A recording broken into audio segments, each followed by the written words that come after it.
The shuttle doors opened with a soft hiss. Nervix stepped out, his long blue cloak brushing the metal floor. His heart beat faster as his eyes looked around at the human spaceport. It was loud, bright, and full of strange smells. Humans walked by in all directions, carrying bags, talking on devices. Laughing, shouting, it was his first day on Earth. And nothing made sense. He had dreamed of this moment since training back on his home planet. "Be calm," he whispered to himself. "This is a peace mission, not a war zone."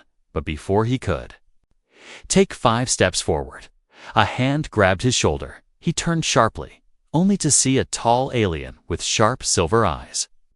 The stranger leaned close and growled, "If you want to survive here, don't look a human in the eyes for too long." "What?" Nervix blinked, confused. "Are you threatening me?" The stranger shook his head quickly. "No, I'm saving your life," he said. Before pulling Nervix into a side hallway, a small door opened into a dark room with only a few lights glowing above. Several other aliens sat quietly in chairs, all facing a tall alien in a long black coat. "Ah, another fresh one," the instructor said as he spotted Nervix. "Sit down, young recruit. You have much to learn." Nervix obeyed, still puzzled. The room felt cold. Even though the Earth's climate was warm, the instructor's name was Zork, and his voice was deep and serious. "This is Lesson 1, Zork began. Never stare at a human too long." He pressed a button and a screen lit up. It showed a video of an alien on a public street. The alien paused to admire a human woman's hair. It was curly and golden like sunlight. He looked for 2 long moments later. Human officers surrounded him, pushed him to the ground, and handcuffed him. The screen went black. "Why?" Nervix asked, shocked. "He didn't do anything." "Doesn't matter," Zork replied. "Humans are sensitive. Staring makes them nervous." But he was just looking. Another alien said from the back, "Intentions don't matter too." "Humans," Zork answered. "They act first, ask questions later." Nervix felt uneasy. The room was too quiet. And the story didn't sound real. The human officers didn't look angry in the video. They looked confused, almost unsure. "Is that alien okay now?" Nervix asked. Zork paused, then said, "He was sent home in pieces." Gasps filled the room. A cold shiver ran down Nervix's spine, but something didn't feel right. Later that night, Nervix couldn't sleep. He sat near the window of his temporary living space, watching the humans walk by below. He saw families, couples, even children, all laughing and moving freely. No one looked like a threat, and no one seemed scared of being stared at. He remembered the video. He replayed it in his head, frame by frame. The human officers weren't angry. They looked like they didn't know what to do. Something was wrong with the story Zork had told, but Nervix couldn't prove it. Not yet. The next day, Zork began the session with a serious tone. "Remember? Always look away quickly," he said. "If a human thinks you're watching them, they'll report you." Nervix raised his hand. "Have you ever spoken to a human?" he asked. Zork's eyes narrowed. "No," he said simply. "I don't need to. I know enough." That answer didn't sit well with Nervix. How could Zork teach about humans if he never talked to one? Why were these rules based on fear, not understanding? After the lesson, Nervix stepped outside and went for a walk. He saw a human artist painting near the fountain. Curious, he slowed down and looked at the canvas. The human noticed him and smiled politely. Nervix smiled back, but quickly looked away, remembering the rule. "You can watch if you want," the human said kindly. Nervix froze. "Thank you," he replied, stepping closer. The human chuckled. "Don't worry, I won't bite." That moment broke something inside Nervix. He realized Zork was wrong. Or maybe Zork was hiding something. The humans weren't monsters. They were just people. Nervix returned to his room and opened his datapad. He began writing everything he had seen. Everything that didn't match Zork's words. He wanted to know the truth. Why were aliens being told to be afraid of humans? And what really happened to the alien in the video? He didn't have the answers yet, but one thing was clear. This was more than a class, it was a warning. But maybe the real danger wasn't the humans at all. The scream came from the hallway, loud and sharp. Nervix rushed out of his room, heart pounding in his chest. He wasn't the only one. Other alien recruits had opened their doors, faces filled with confusion and fear. 2 guards dragged a young alien, shaking and wide-eyed, down the corridor. She was one of the newer recruits, gentle, quiet, and barely spoke. Now her face was pale, and one of her arms twitched like it had been shocked. What happened? Nervix asked one of the others. She touched a human, someone whispered back. Just tried to help a child who fell, and they tasered her. Another said, voice low, like an animal. Back in the orientation room, Zork was all ready. Standing arms behind his back, he didn't mention the girl's name, not once. Instead, he simply clicked on the holoscreen and played another recording. It showed an alien bending down to tie the shoelaces of a small human boy. The moment his hand touched the child's foot, alarms rang. Guards charged in, and the alien disappeared under a flash of blue light. The video stopped, but the silence stayed. Zork spoke slowly. Lesson 2. Not touch humans without permission. He didn't raise his voice, didn't need to. Everyone in the room already understood how serious it was. Nervix sat still, his mind spinning. Something wasn't right. Again, he had walked past humans yesterday. They didn't seem afraid of contact. In fact, one had patted a dog, another helped a stranger with her bag. There was contact everywhere. Casual and natural, but when it came to aliens, it became a crime. Why is it different for us? He asked, unable to keep the question inside. Zork looked at him, expression unreadable. Because we are not them, he replied simply. Because our skin is foreign, our hands are dangerous to their minds. Nervix frowned, but we came here for peace. Zork tilted his head, and peace comes with control. Later that day, Nervix wandered through the city streets alone. He watched humans from a distance, how they laughed, hugged, pushed strollers, helped the elderly. No one seemed nervous, no one screamed when touched. They seemed free. He noticed something else. No humans had been warned about them. No posters. No signs, nothing. But aliens had to follow strict survival guides. As he walked past a bench, he saw a woman sitting there, her face in her hands. She sobbed quietly, her shoulders shaking. People passed by, some glancing, but no one stopped. Nervix slowed down, unsure. The rules echoed in his head: do not touch, do not interfere, walk away. But something about her crying made it hard to move. He stepped a little closer and said softly, "Are you okay?" The woman looked up, startled, then wiped her eyes. "I'm fine," she said, with a weak smile.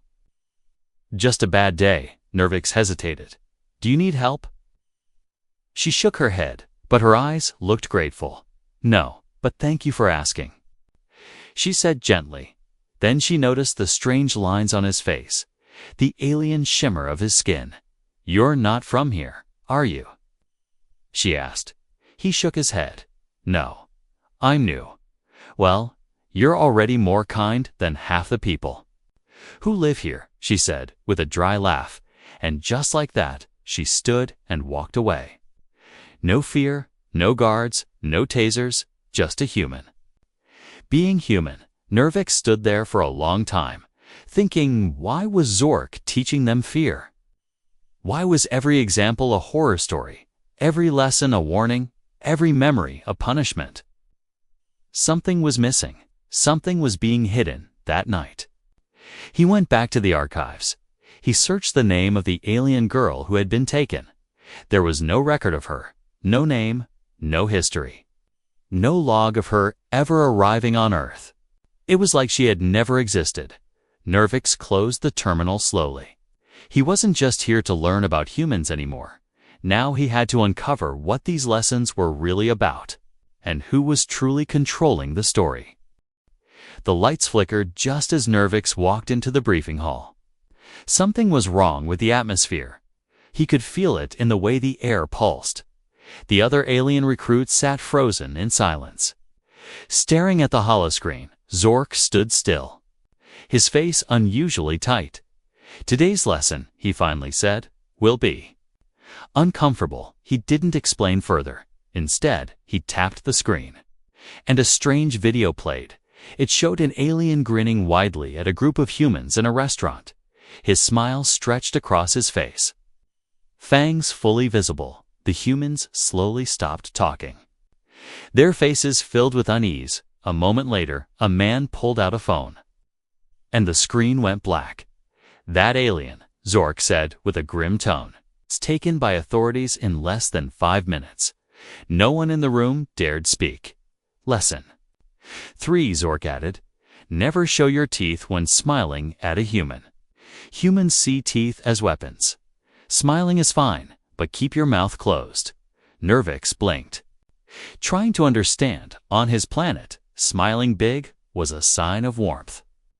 Even showing fangs meant joy, not danger, but humans smile with teeth all the time, Nervix whispered, almost to himself. Zork heard him. "They do," Zork replied, "but only their own." The room went colder. One recruit raised her hand hesitantly. "What if we just don't smile?" Zork stared at her, then said, "That's safer. Later, during a break." Nervix sat in the courtyard, watching 2 humans talk. They laughed, teeth fully visible, arms waving around. Their emotions were big and open. He couldn't see fear. In them, only life. A bird landed beside him, and he smiled at it without thinking.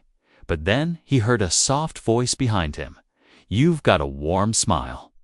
He turned to see a human man, about middle-aged, holding a cup of coffee. Nervix froze, unsure what to do. The human chuckled. "Don't worry, you didn't scare me." Nervix looked down. "I was told my teeth could frighten." The man laughed. "Maybe if you growled and barked like a dog." Nervix tilted his head. "We don't bark." "Good," the man said with a grin. "Then you're fine." That short conversation stayed with Nervix all day. Why did Zork make smiling feel like a crime? Why were the lessons so focused on fear, shame, and hiding who they were? Later that night, he opened the old files again. Hidden in a forgotten folder, he found something odd. A deleted clip grainy, low resolution, time-stamped 5 years ago. It showed Zork himself, younger, standing at a human stage. He was smiling, teeth fully shown, surrounded by human children clapping. They weren't afraid, they were laughing. One hugged him, another painted on his sleeve. Zork looked. Happy Nervix leaned closer, confused. The next clip in the folder was a security feed, Zork being pulled away by 2 alien officers. His face pale, his smile gone. The audio was broken, but one sentence survived. "Keep the peace." Even if it means rewriting the truth, Nervix closed the file slowly. So Zork had once smiled freely, had once trusted humans. But something had changed him, and now he taught others to hide, to fear, to bow. The next morning, Nervix entered the hall differently. He looked around, seeing not just students, but prisoners of caution, and Zork, once again, stood at the front, wearing the same black coat. But now, Nervix saw the coat for what it was, not power, but protection, as if Zork wore it to remind himself who he had to be. Any questions before we continue? Zork asked. Nervix slowly raised his hand. "What made you stop smiling, instructor?" The room froze. Zork did too for a second. The old light flickered in his eyes, something soft, almost sad, but it vanished in a blink. "We are not here to discuss me," he said firmly. "But maybe we should," Nervix said, voice steady. "Because the way we're taught to hide? It's not protection, it's fear. Zork turned away, ending the session early. But Nervix knew he had struck a nerve. There was more to the story, and he would find it. Asterisk the toy rolled across the street and stopped at Nervix's feet. He picked it up gently, curious. It was soft, pink, and shaped like a strange animal with long ears. From behind a nearby bench, a small human child peeked out. Eyes wide, she didn't speak, didn't move. She only looked at him as if expecting something bad to happen. Nervix slowly crouched down and held the toy out. The child stared for a moment longer, then ran forward, snatched it from his hand, and darted back behind the bench. No thank you, no smile, just fear. Before Nervix could process what happened, a shrill alarm buzzed in the distance within moments. 2 patrol drones flew past, their scanners sweeping the area. He stepped back quickly, pretending to look at the fountain nearby. The child was gone, and so was the toy. That night, the lesson hall was nearly empty. Only half of the recruits returned. The others, Zork claimed, had been relocated for their own safety, but no one believed him anymore. Zork stood before the room and said just 2 words. Children danger. He didn't show a video. This time, instead, he told a story. An alien once saw a lost human child crying on the road. He walked over to help her find her parents. Within minutes, he was tackled, stunned, arrested. The child didn't scream, didn't complain. But the humans saw an alien near a child and assumed the worst. Nervix listened carefully. But his thoughts were elsewhere. That little girl from the park had been afraid. Yes. But more than that, she had been taught to be afraid. Someone had planted that fear in her, and maybe it wasn't the humans. Maybe it was the same group planting fear in the aliens. 2. Zork walked closer to Nervix as the room emptied. You saw one today, didn't you? Asked quietly. Nervix nodded. She dropped a toy. I picked it up. Zork looked toward the door, voice low. They're watching more closely now. Who's they? Nervix asked. Zork didn't answer, just walked away. Later, in his private quarters, Nervix opened the restricted files again. He typed in a keyword, Sector G17, access denied. He tried again, adding Zork's old credentials, which he had memorized from the video logs. This time, the file opened. The footage began with a peaceful village human and alien children playing together. There were schools, markets, even shared homes. Laughter echoed across the streets. Then came the fire. Dark ships arrived in the sky, and shadowy figures landed, but they didn't look human. They looked like armored aliens, with no insignia, no names, no flags. They destroyed everything.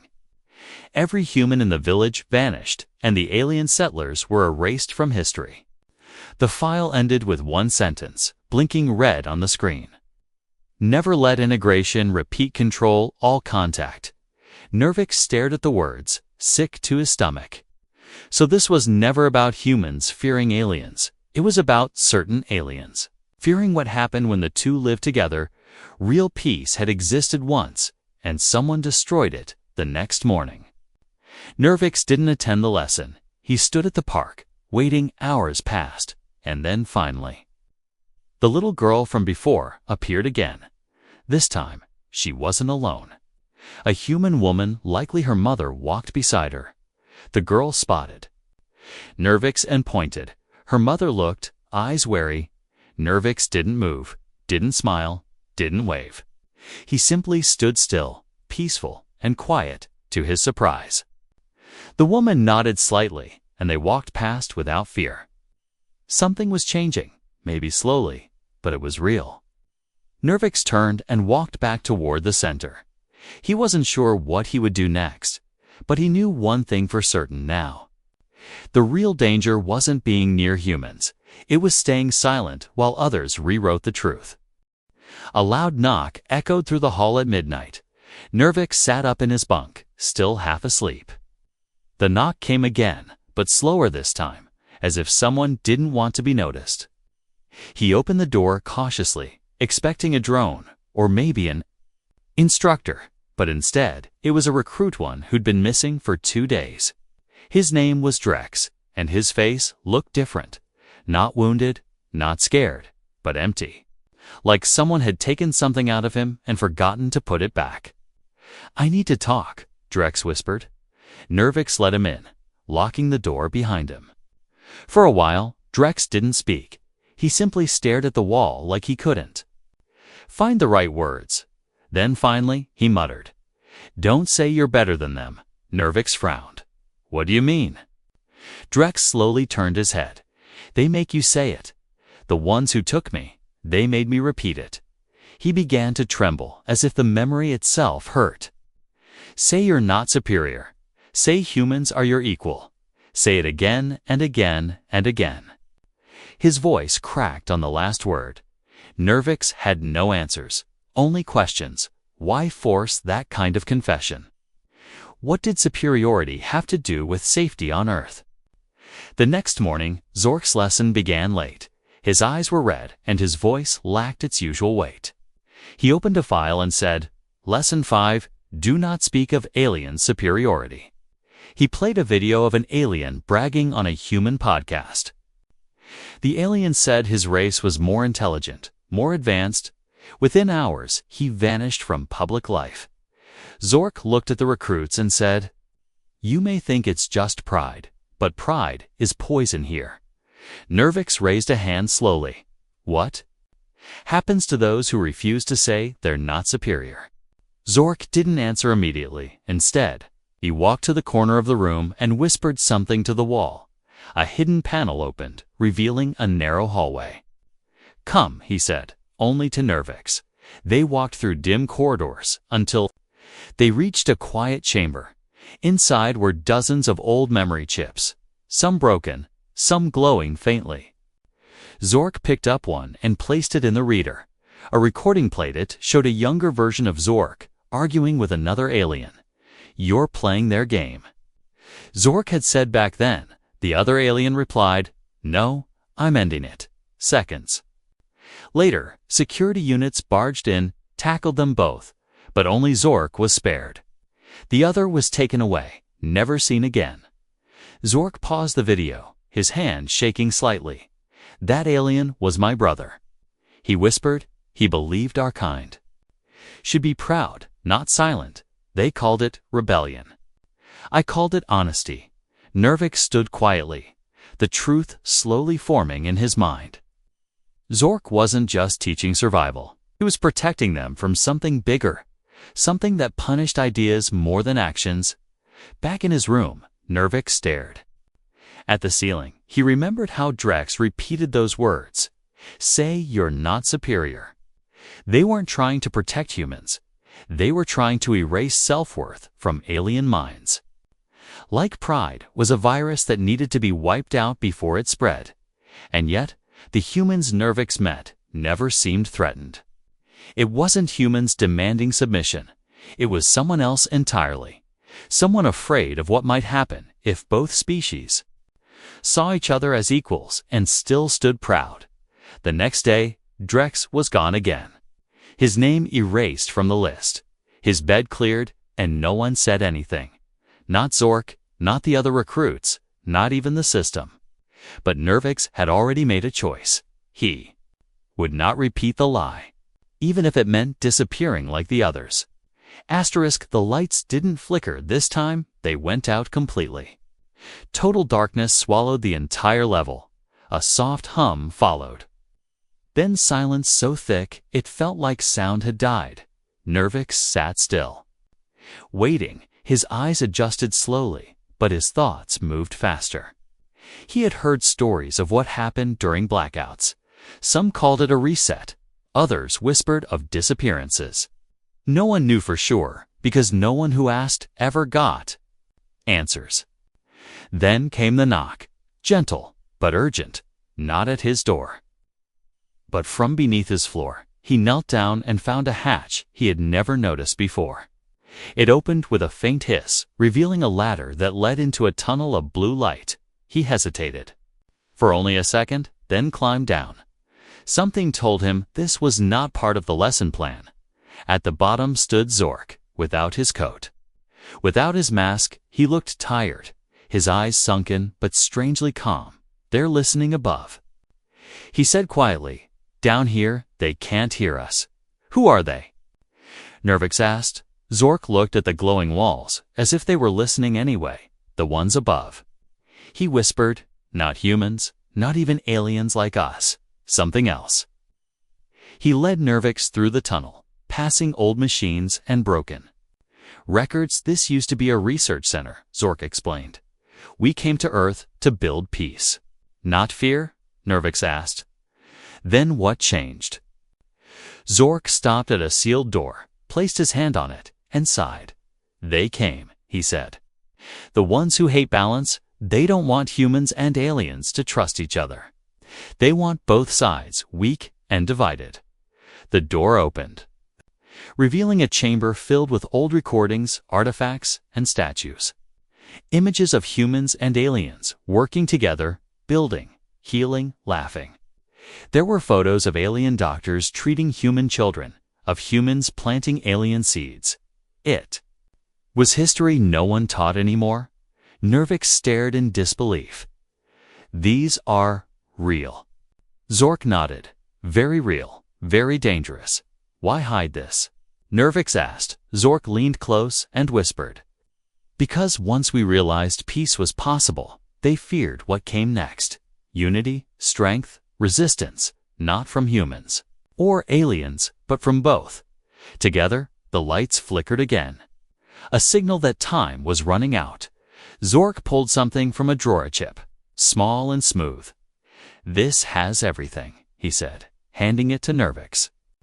"The truth, the plans, the cover-ups, but if they catch you with it, you vanish." Nervix took it without hesitation. He had already crossed the line in his mind. Now it was time to cross it for real. Back in his room, the lights came back on like nothing had happened. The system rebooted, and Zork's lesson appeared on the screen. But Zork himself didn't show up. His seat was empty. His name removed from the roster, just like Drex, just like the others. But Nervix knew Nazork didn't vanish. He escaped, and now Nervix had to decide what to do with the truth in his hand. It pulsed slightly, almost alive, like it knew the weight it carried. Later, while walking through the human market district, Nervix saw something odd. A human child held the same kind of statue he had seen in the hidden chamber. The boy smiled at him and said, "Cool alien, right?" Nervix nodded slowly. "Yes," he said, "very cool." Maybe the ones above weren't as powerful as they believed. Maybe the cracks were already showing. And maybe, just maybe, it was time to stop surviving and start fighting back. The recording began with shaking hands and a whisper. "If you're seeing this, I might already be gone." Nervix said into the camera. He sat inside a human cafe at night. Hidden in a back booth, outside, rain tapped against the glass like nervous fingers. The chip Zork gave him was now inside a small transmitter, set to release all its contents to the human news network in exactly 1 hour. All he had to do was press one button, but pressing it meant war maybe. Not with weapons, but with truth. A war of memory, of lies exposed, of names erased and returned. He looked across the table at the human woman who sat with him. Her name was Laia, a journalist, the first human he ever truly trusted. She had listened without interrupting, had read the files with wide eyes and trembling fingers. "This will change everything," she whispered. Nervix nodded. "That's why I'm scared." Back at the training center, alarms had started blaring. The ones above had discovered the breach. Security units swept every hallway. They weren't looking for a student anymore. They were hunting a traitor. But Nervix was already gone. He had used an old escape route Zork once mapped. Hidden beneath a courtyard fountain, his bunk was empty, his logs erased. The system marked him as transferred, just like the others. But this time, the transfer was to truth, not silence. Inside the cafe, Leah looked at him again. "Are you ready?" she asked. Nervix stared at the button, then at the human faces around the room. Laughing, arguing, living, they weren't monsters. They weren't fragile.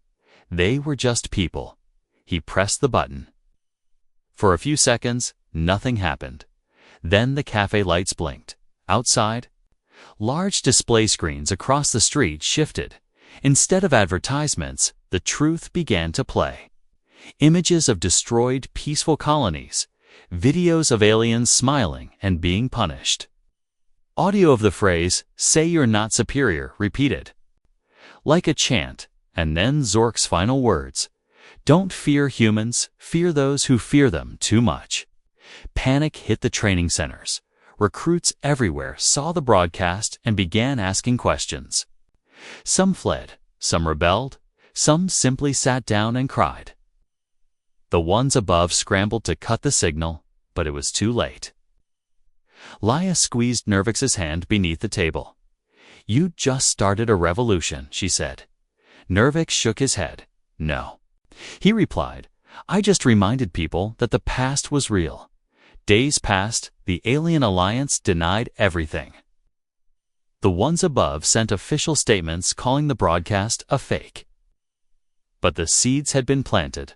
Recruits started sharing. Memories, photos, forbidden recordings, humans came forward too. Some who remembered the villages, some who had friends they were told to forget. Together, they began to dig. Together, they began to see. Nervix stayed hidden, moving from city to city, not because he was afraid, but because he was free. He recorded new messages every week, telling new recruits not to believe everything they were told. He never shouted, never threatened. He simply told stories. One day, a child sent him a drawing. It showed a human girl and an alien holding hands. At the top, written in messy letters, said, "My friend Nervix." He smiled, not with fear, but with pride. Real, honest pride. And this time, he didn't hide his teeth.